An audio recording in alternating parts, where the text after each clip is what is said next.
Ujú.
Modo sincrónico. En el programa de hoy.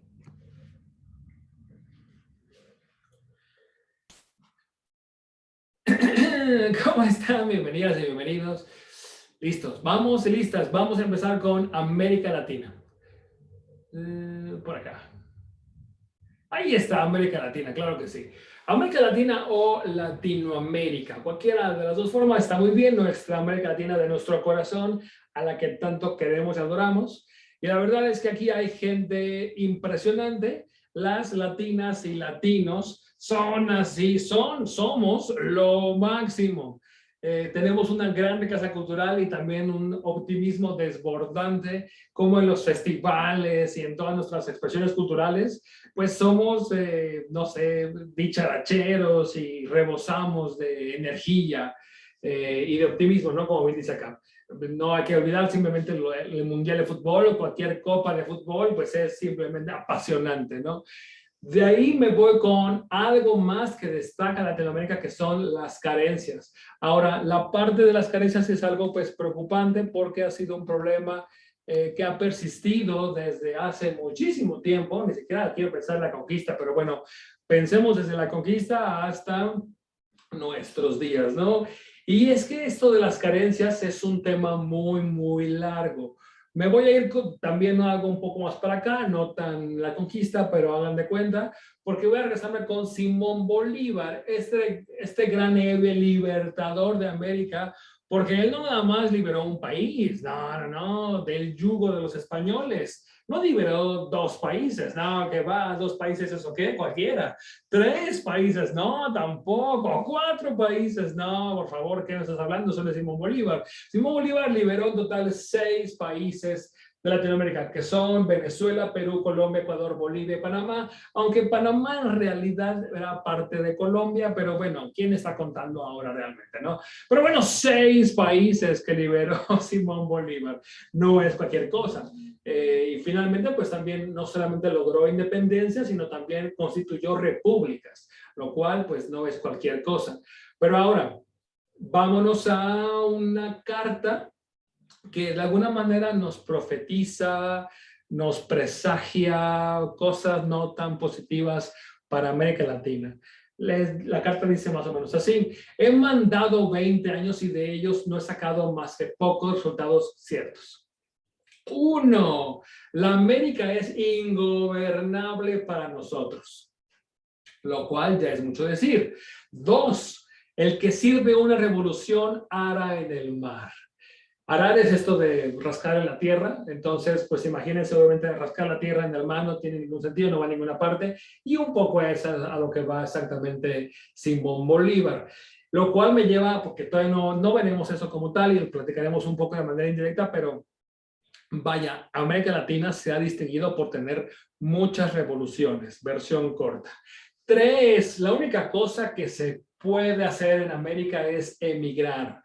Y lo cual me lleva a la migración que ha habido de Centroamérica a Estados Unidos, por ejemplo, ¿no? Para hablar de fenómenos recientes. Cuatro, este país, ay, perdón, le cambié sin querer.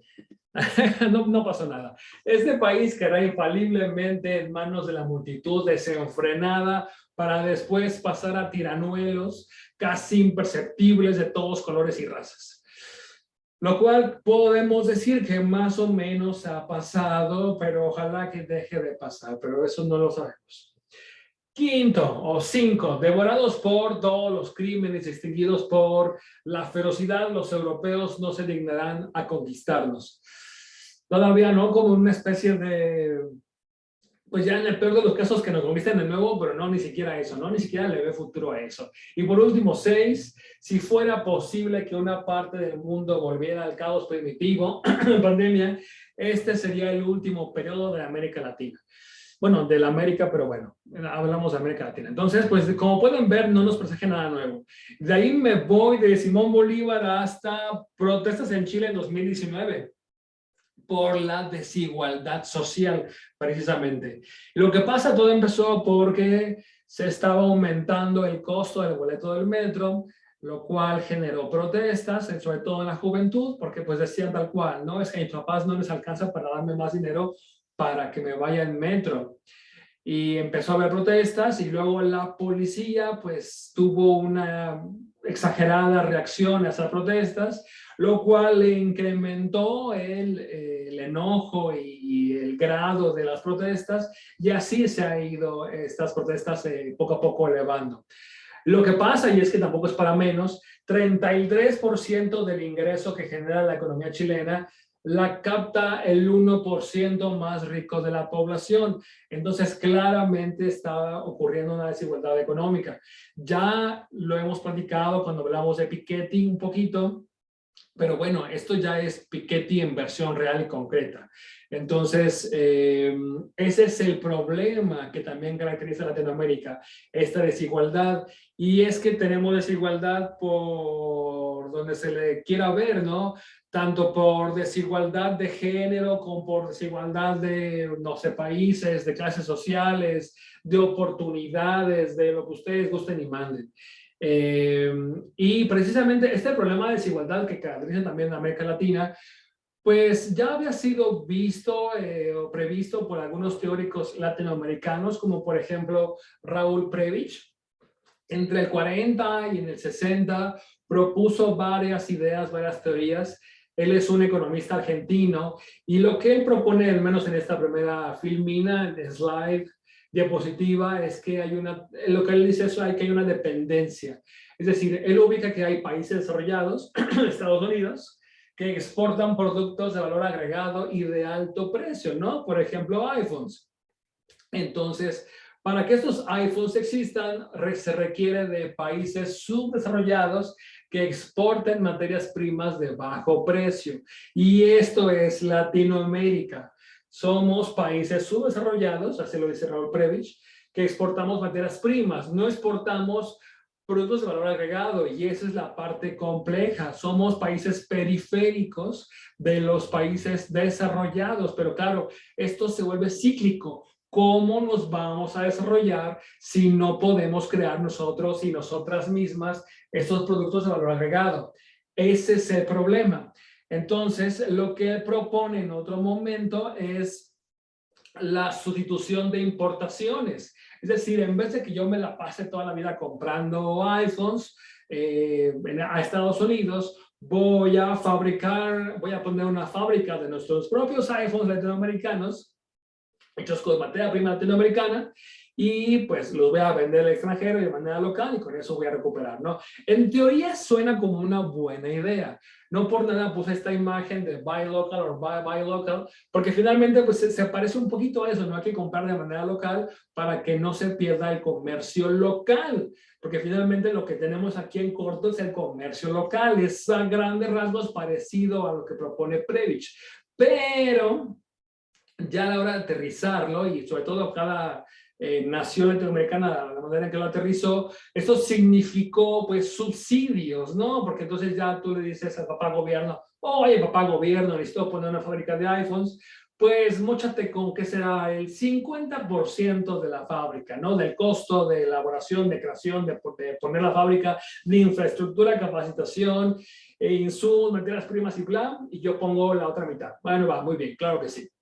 Entonces, eso generó un gran cargo al erario público, al presupuesto de cada país, que se vio inmerso en subsidios por cuanta cosa había que importar. Imagínense, pues es altamente complicado. Y también significó pues un gasto social importante, pero ese gasto social importante para poder equilibrar un poco esta desigualdad, es decir, darle más apoyos económicos a las personas que más lo necesitan, no ocurrió tal cual, ¿no? Porque, por ejemplo, sí hubo algunos países, por ejemplo, que daban grandes apoyos para hacer la universidad en otro país. Está muy bien eso, no estamos en contra de eso, pero cuando hace falta que construyan más, construyan, creen y continúen proyectos de primarias y secundarias.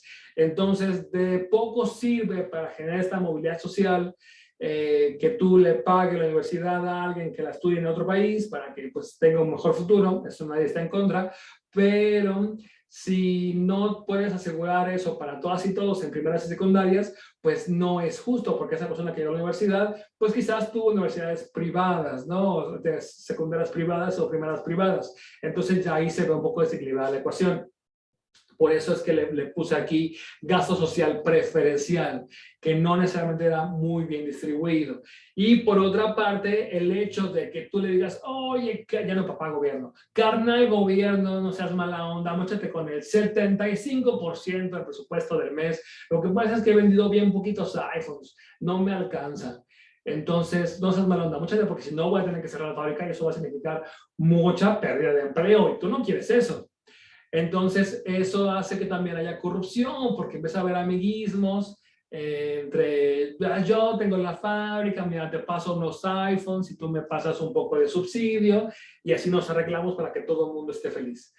Ese es el problema, que una cosa fue llevando a la otra, lo cual nos lleva a precisamente esta palabra tan complicada, tan quisquillosa, que es el populismo. Y de hecho es tan quisquillosa, es muy difícil de definir porque básicamente depende en qué lado político estés para definirlo. Por eso puse dos definiciones y ya ustedes dirán cuál les gusta más. Tendencia política que dice defender, ya desde ahí, ¿no? Tenemos un dice defender los intereses y aspiraciones del pueblo. Esto es de la RAE. Esa es una definición que ya desde ahí, pues como que tiene un poco de recelo, ¿no? De las propuestas populistas. Y por otra parte tenemos que es una controvertida promesa de satisfacer inmediatamente, que eso es importante, y sin revolución, también muy importante, las necesidades populares. Esto fue escrito por alguien que resumió a grandes rasgos pues su conclusión de diversas definiciones de populismo, porque inclusive ya se habla de neopopulismo desde hace varios años. Entonces, pues hay, y depende también en qué país lo hables, ¿no? Desde Medio Oriente hasta el este de Europa, hasta Estados Unidos, ¿no? Hay diferentes variantes de populismo, pero tiene que ver siempre con, digamos, dar gusto a la población en general, un poco, y darle gusto ya ahora, que es la parte problemática.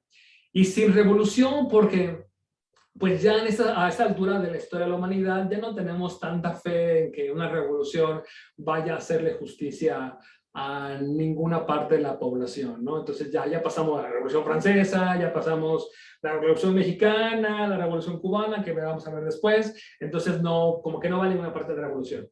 Y por otra parte es satisfacer inmediatamente, porque finalmente pues con una buena política gubernamental, económica, rígida, firme, estable, que no cambie a gusto del electorado, con sexenio, gobierno tras gobierno, pues es un poco más fácil de defender, ¿no? Porque pues ahorita platicaremos un poco, pero si uno conserva las políticas normalmente, pues es probable que uno crezca 2 o 3%, así trabajándole bien y constante. Pero el problema es que generalmente el electorado, el pueblo, siempre busca que todo sea inmediato, que ya se elimine, ya, hacia la de ya, con el problema, pues no sé, de la desigualdad o con algún otro problema político general, ¿no? De ahí me voy con otros actores que son bueno, básicamente brazos y variantes de Estados Unidos.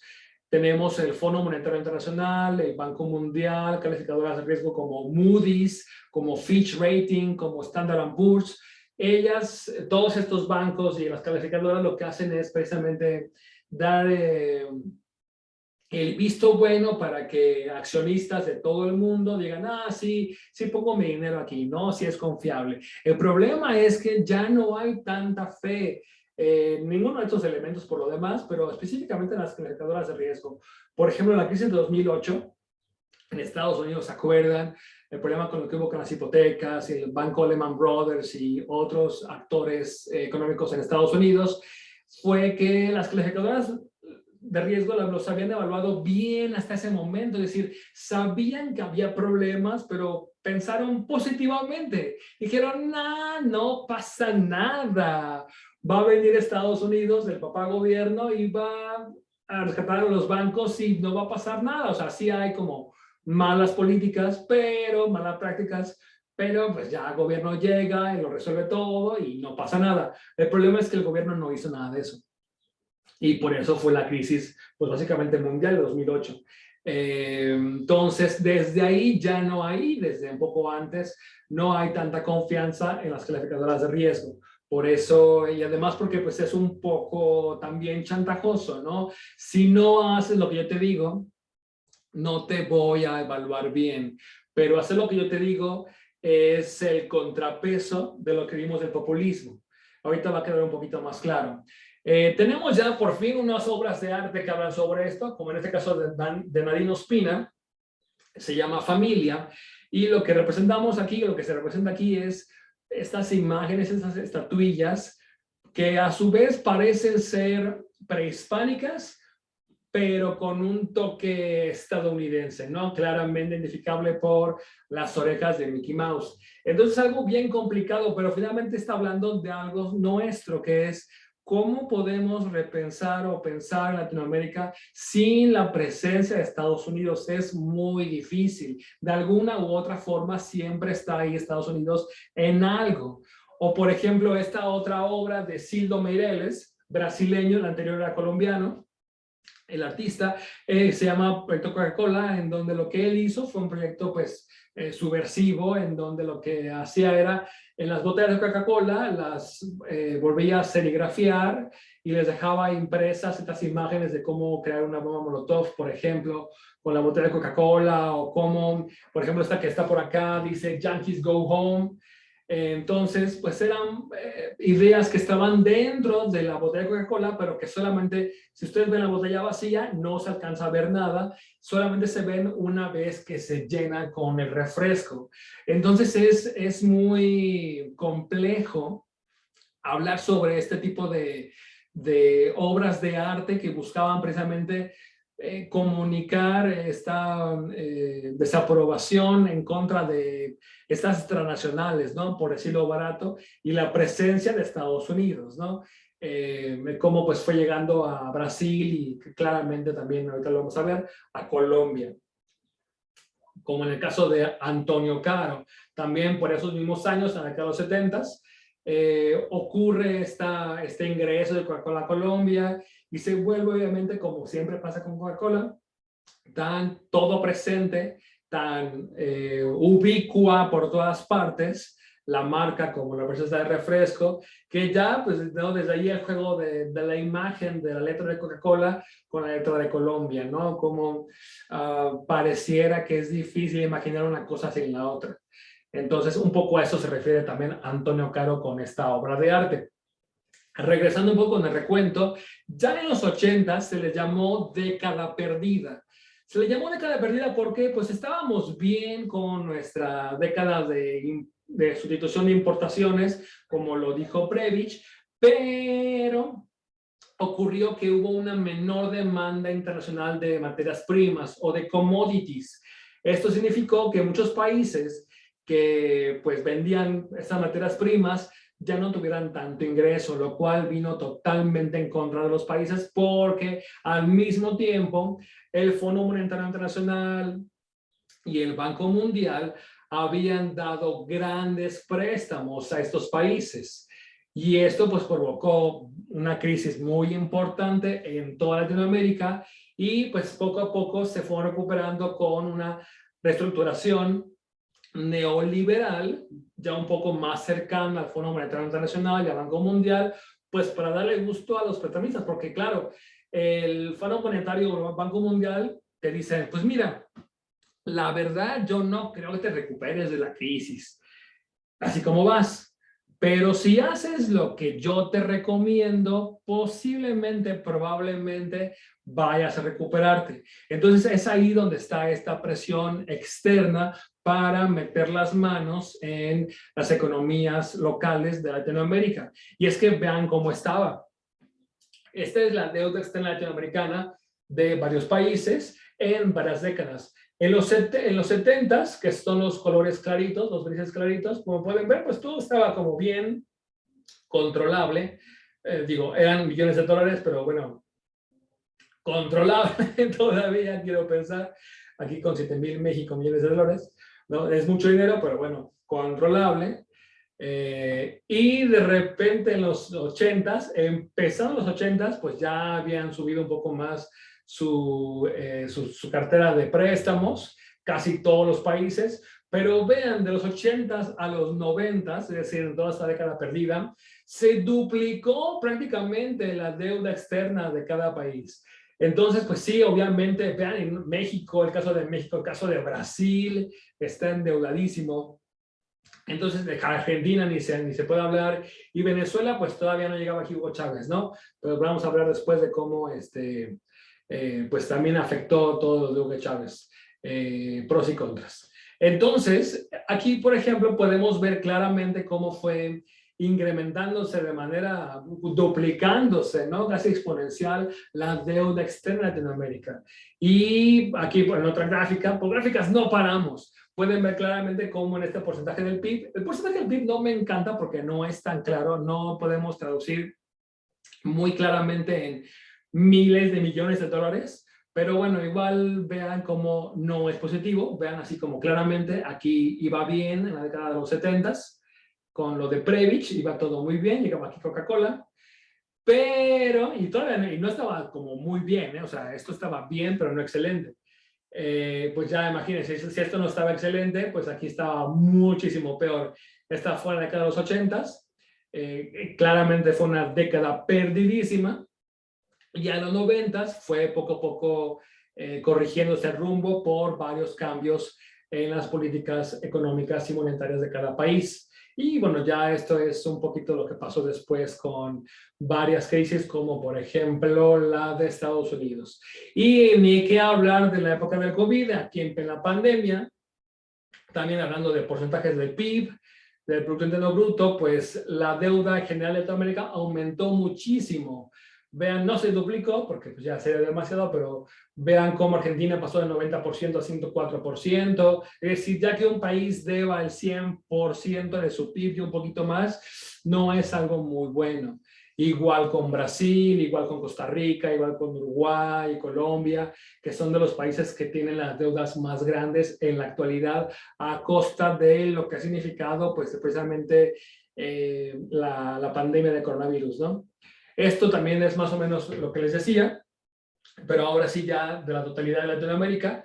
Vean cómo estábamos en el 2019 con el 58% del PIB de Latinoamérica como deuda externa, es decir, un poquito más de la mitad se debía, de todo del PIB de Latinoamérica se debía en deuda externa, y al 2020 pues ya ascendió a 72% del PIB, lo cual, insisto, pues evidentemente no es nada bueno.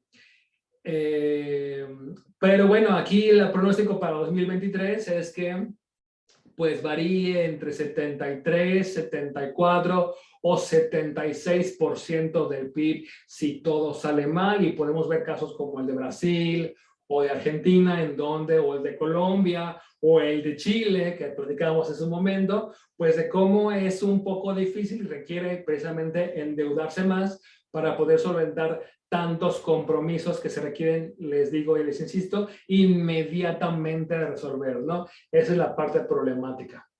Y bueno, por gráficas no acabamos. Esta me gusta porque está súper clara. Vean cómo en esta es la parte de las décadas de la sustitución de importaciones, desde el 50, poquito después de la Segunda Guerra Mundial, pues en promedio fue bien, hubo un crecimiento del 5,6%, no estuvo mal, creo que estuvo relativamente bien, no fuimos Japón, pero bueno, tampoco está mal. Pero por otra parte, vean aquí está la década perdida y el consenso de Washington en la década de los 90, 89 para ser específicos, ahorita hablamos de eso, pero vean cómo en promedio pues se creció 2,5%, lo cual es prácticamente nada. Y después llegó el boom de commodities, el boom de materias primas en la década de los 2000 por ahí, que igual se vino abajo. Esta es la crisis de Estados Unidos, pero bueno, se recuperó relativamente rápido, aunque pues ya trastocó en general la economía mundial, ¿no? Por bastante tiempo. Y pues pueden ver que no se recuperó como tal América Latina. Aquí desde 2013 hasta el 2010, 2020 tuvo muy poco avance. Y pues ya que se puede hablar de 2020, ¿no? Pues ya, ¿qué les digo? Entonces el problema es que ocurrió el consenso de Washington. Lo que pasa es que en el 89 cae el muro de Berlín y ya que cayó el muro de Berlín, pues Estados Unidos se siente ganador, vencedor, dice, no, por fin ya comunismo, bye, por fin capitalismo, yay, al éxito capitalismo, y lo vamos a lograr perfectamente. Entonces se quiso asegurar de que todos sus territorios protegidos, si lo quieren ver así, que sería América Latina, se alinearon un poquito más con esta nueva era del capitalismo, también llamada neoliberalismo. Entonces, se crea este consenso de Washington por John Williamson, que como ha sido llevado y traído, y es que John Williamson sugiere varias reglas para poner un poquito en orden a Latinoamérica, para que se recupere pues de su década perdida, porque les fue muy mal con su idea loca de las importaciones, ¿no? Entonces pueden ver claramente aquí está el Fondo Monetario Internacional, el Banco Mundial, metiendo sus manos en la economía latinoamericana, ¿no? Versión corta porque pasaron más cosas en realidad. Y bueno, aquí Fukuyama, en esta misma época, es un teórico importante. Él decía que ya era el fin de la historia, que no había nada más que contar porque ya había ganado el bloque capitalista y con eso pues ya era el fin de la historia. Pero en realidad pues sabemos que no fue así. En esta época tenemos en la actualidad ya este paro nacional en Colombia. Esto ocurrió en abril de 2021, en donde pues, este paro empezó por una reforma tributaria propuesta por el Fondo Monetario Internacional. Entonces hace un poco más sentido con lo que acabo de explicar. ¿Por qué ocurren esas protestas? Y en plena pandemia, por lo demás, que además de hecho sí detonó en muchos más contagios, pero claro es que no es cualquier cosa lo que se está haciendo. Ahí lo que se está proponiendo por la parte del Fondo Monetario Internacional y lo que era el consenso de Washington, lo que están diciendo es que hace falta, versión cortísima, que el Estado se haga chiquito, es decir, que no intervenga, que esté casi como de adorno. Y si acaso sirve para rescatar gobiernos, para rescatar empresas o bancos, nada más y ya. Y que el mercado se desregule, que sea libre. Ahí es donde entra la libertad de la democracia, que el mercado sea libre. Porque claro, eso ayuda a que haya mejores negocios. Y ya la versión un poquito más a detalle de este consenso de Washington es que haya apertura de la inversión extranjera directa, es decir, que cualquiera pueda llegar al país e invertir en lo que se le dé la gana sin ningún problema y sin ninguna traba. Que haya con mejor control de la inflación para que la paridad esté un poquito más razonable, que haya una regulación financiera, lo que es decir, lo que decía un poquito antes con la inversión extranjera directa, que es que haya facilidad para invertir en el país sin tantas trabas, versión corta, que haya reformas tributarias que hagan más fácil recolectar impuestos para asegurar que haya mejor, por ejemplo, defensa de la propiedad intelectual y que tú puedes ser muy libre de invertir lo que tú quieras, pero que no tengas miedo a que te vayan a expropiar o te vayan a quitar lo que tú ya invertiste en el país, ¿no? Esa es la seguridad a lo que se refiere esta parte. y sobre todo que se privatice todo, y especialmente todo lo que fue creado por el Estado. Es decir, por ejemplo, de ahí ahora ya tiene un poco más sentido la privatización de Pemex, la privatización de CFE o de Luz y Fuerza, al menos en la parte de México, que se privatice Petrobras en Brasil, que se privatice Petróleos de Venezuela en Venezuela, porque pues es mucho más fácil para el mercado venir a intervenir e invertir en eso si ya no se mete tanto el Estado protegiendo estos intereses de la nación, ¿no? Lo digo así como de manera objetiva, lo más objetivo que puedo. Pero es que sí está un poco ventajoso, versión corta. Y precisamente esta imagen que pongo aquí atrás es abajo el plan hambreador de Piñera y el Fondo Monetario Internacional. Piñera es el presidente actual en Chile, que estaba en las protestas de Chile 2021, en 2019, como ya hemos visto, y que continúan aún las protestas en 2021, precisamente porque el fondo proponía que hubiera alzas en los precios. Y es que tampoco es cualquier cosa lo que estaba pidiendo. Lo que estaba pidiendo el fondo, y que fue pues tal cual acatado por el ministro de Hacienda de Chile, que en este caso es Alberto Carrasquilla, es que se aumentara el impuesto a la canasta básica de la clase media, en general de todo el mundo, pero que afectaba más a la clase media chilena, para que pudieran con ese aumento de los impuestos solventar gastos públicos de ayuda social, lo cual de hecho hasta le llamaron impuesto solidario, ¿no? Porque la clase media, media alta, iba con su dinero, con sus impuestos, a pagar mejor y más lo que se gastara para ayudar a las clases con más urgencias, con más carencias, como empezábamos. Pero el problema es que este impuesto a la canasta básica, pues se lo pusieron así como así, tal cual acatando, sin que él supiera muy bien cuánto costaban las cosas. Ya se le preguntó en una entrevista, oiga, pero ¿sabe usted cuánto cuesta la canasta básica? Y él dijo que no tenía ni idea. Él calculó una cifra que era 64% más barato de lo que en realidad costaba. Es decir, si él decía que costaba, no sé, 100 pesos, voy a ponerlo en pesos mexicanos, en realidad costaba, pues no sé, 64% más, ¿no? ¿Para qué les digo cuentos? Entonces, evidentemente esto hizo enfurecer a la gente y por eso las protestas. No es cualquier cosa, pero vean cómo el Fondo Monetario Internacional, pues bien que mal, sigue metiendo la mano en Latinoamérica, y por eso tenemos esta última obra con la que nos despedimos, que es de Antonio Caro, como la de Colombia, que leíamos hace ratito. Esta última obra también está jugando un poquito con su apellido. Dice, en el 78, en Colombia todo está muy caro. Que era jugando con su apellido, pero bueno, imagínense, si en el 78 todo estaba muy caro, evidentemente en Colombia, en las protestas, o en Chile en las protestas, pues no va a estar tan diferente, ¿no? Entonces vean cómo este arte de alguna manera continúa reflejando una realidad que hasta el día de hoy persiste. Entonces, por mi parte es todo.